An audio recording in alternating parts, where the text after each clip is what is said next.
Hello friends, welcome to the second session of the pile foundation. Today we'll see the load carrying capacity of a pile.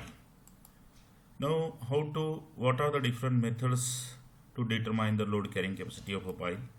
These are the four methods generally used to find out the load carrying capacity of a pile. First one is the static method, the second one is the dynamic method, third one is the in situ penetration test, and the fourth one is the pile load test. In today's lecture, we'll see the first one, that is the static load carrying capacity of a pile by static method. Now, static methods gives the ultimate capacity of an individual pile depending on the characteristic of soil. Now, if you see this figure, this is the QU stands for the ultimate load carrying capacity of a pile. U stands for ultimate.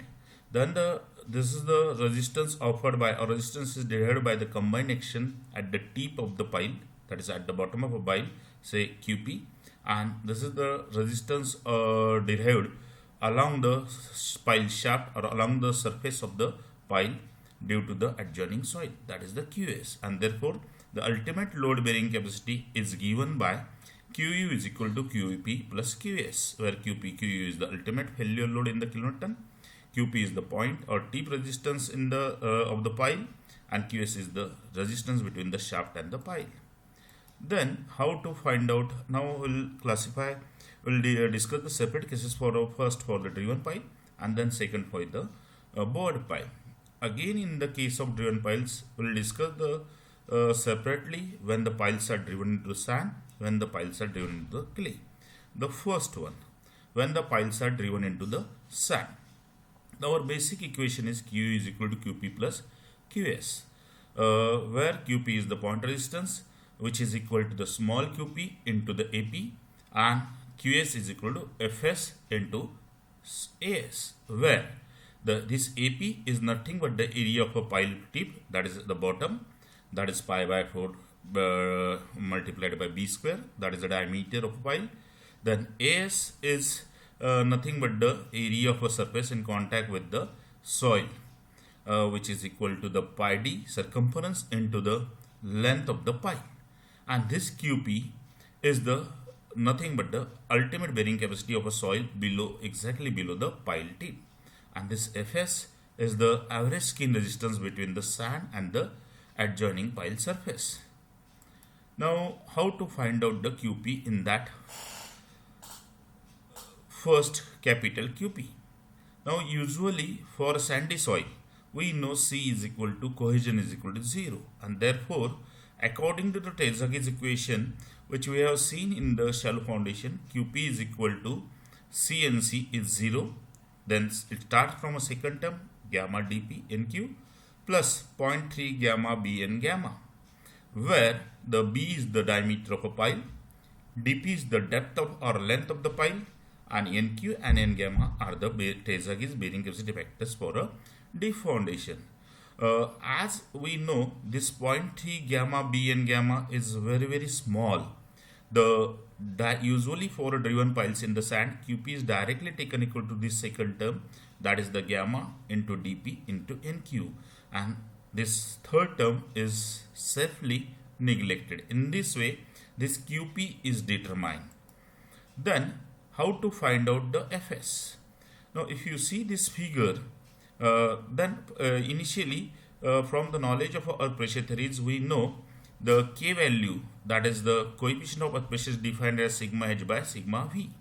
And if you refer this figure of a pile, then this is the sigma h horizontal force, and this is the vertical Fs, that is the skin resistance along the pile shaft and adjoining soil.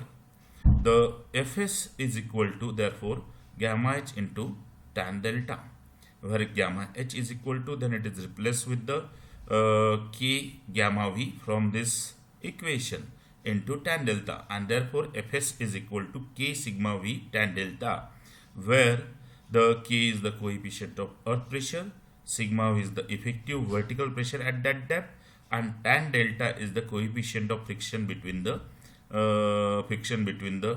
shaft and the pile. Then According to the IS code 2911, usually the delta is taken equal to phi, that is the angle of shearing resistance of a soil, and K lies between 1 to 3 for loose to medium sand. Depending on the, usually when it is not given, K is equal to 1 is taken. This is for, we have seen for the sandy soil.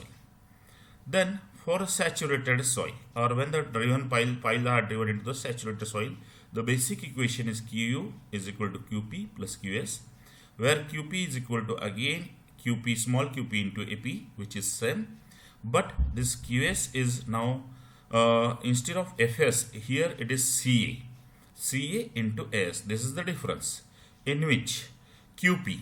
Now according to Terzaghi, we know the for a saturated clay phi is 0, therefore third term is 0, therefore the equation consists of only first two term, and therefore Qp is equal to, for a circular cross section is 1.3 C NC plus small q, in which NC is the Terzaghi's bearing capacity factor, which depends on the dF by B ratio, and usually it varies between the 6 to 9 for the deep foundation, and Ca here is nothing but the unit cohesion which is developed between the clay and the adjoining pile shaft.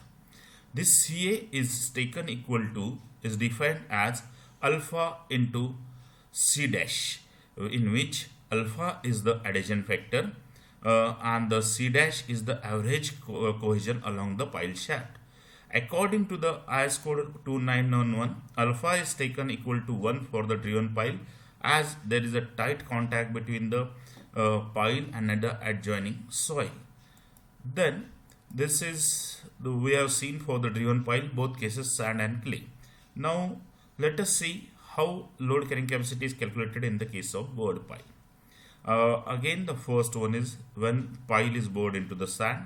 Usually when hole is drilled into the sandy soil, a casing is inserted and then sand is excavated, removed, and then it is refilled with the concrete, and therefore the entire length of the pile is divided into the small layers, and then the same formula is used. Q is equal to Qp into Ap is equal to plus Qs into As, and therefore Qp is again equal to Q bar in Q, because in the case of sand C is 0, third term is neglected, and the remaining this Qs is and As is determined for each individual layer, and the layer is divided, let us say it is divided into n numbers, then summation of all n layers are done in this way. K sigma V bar tan delta, that is K for that particular coefficient of earth pressure for particular layer. Sigma V bar is the value of vertical pressure at the center of that layer, and then tan delta, and S is the surface area for that particular layer in the contact with the sand, and then where K is the coefficient of earth pressure, which is equal to usually taken as 1 minus sin phi, and it varies between 0.3 to 0.75. Whereas according to the IS code 2911, the K is taken equal to 0.5 for the bored pile, which we have taken as a 1 for the driven pile, and tan delta is equal to tan phi. In this way, the LCC for a bored pile in the sand is determined. Then the bored pile in the saturated clay. The formula is same. Q is equal to Qp into Ap, Qs into As dash. In the case of driven pile, this is As instead of a As dash. What is the difference between As and As dash? In the case of As, that is a driven pile, the entire shaft area is taken into the account, whereas in this As dash, in the bored pile, as it is not a tight connection between the adjoining soil, the top few portion and the bottom few portion is neglected, and the middle area of a shaft is taken as a As dash. Usually IS code says that 1.5 meter or 2 times the diameter, whichever is less, is neglected from a top and neglected from bottom. Usually that means 1.5 meter from a top, 1.5 meter from bottom is neglected, and the remaining length is taken into account while calculating this As dash, that is the area of shaft that is effective in developing the skin friction. Then C and C, AP and plus alpha C, that is C is equal to alpha C, and this alpha, in the case of saturated clay, it is 0.5 for bored pile straight shaft without slurry. This we have taken 1 for the driven pile, then 0.3 for a straight shaft with a slurry, because when it is without slurry the surface is rough and the friction develop is more, whereas when it is used with a slurry the surface is smooth, and then it is 0.3. Then same way 0.3 for a belt shaft without slurry and 0.15 for belt shaft with a slurry is taken. In this way the load carrying capacity of a bored pile is calculated into the saturated clay. Thank you.